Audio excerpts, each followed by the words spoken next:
খুবই দুঃখজনক ব্যাপার, শেষ মুহূর্তে এলো লজ্জাজনক হার। হ্যাঁ বন্ধুরা, আন্ডার-19 ওয়ার্ল্ড কাপে পাকিস্তানের কাছে হেরে কেঁদে কেঁদে বাড়ি ফিরল বাংলাদেশ।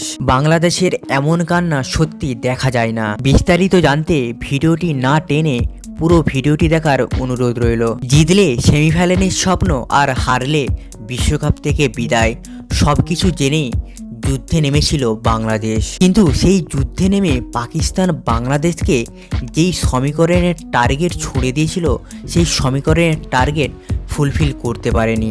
এদিন পাকিস্তান বাংলাদেশকে যেই টার্গেট ছুড়ে দিয়েছিল, সেই টার্গেট 38.1 ওভারে করতে পারলেই সেমিফাইনালে যাওয়ার স্বপ্ন জারি থাকতো বাংলাদেশের। এদিন টসে জিতে প্রথমে ব্যাট করতে এসে পাকিস্তান 155 রানের টার্গেট দেয় বাংলাদেশকে। মাঠে নামার আগেই এই সহজ সমীকরণটা জানাই ছিল যে 38.1 ওভারেই যদি এই রানটা করতে পারে, তাহলেই বাংলাদেশ সেমিফাইনাল যাওয়ার স্বপ্ন দেখতে পারবে। সেই হিসেবেই বাংলাদেশের যুব টিম মাঠে নেমেছিল, কিন্তু সেই আশায় জল ঢেলে দিল বাংলাদেশের ব্যাটিং লাইন আপ। 38.1 ওভারে 155 রান তো দূর কি বাদ, এদিন 35.5 ওভারে 150 রান করেই অল আউট হয়ে যায় বাংলাদেশ।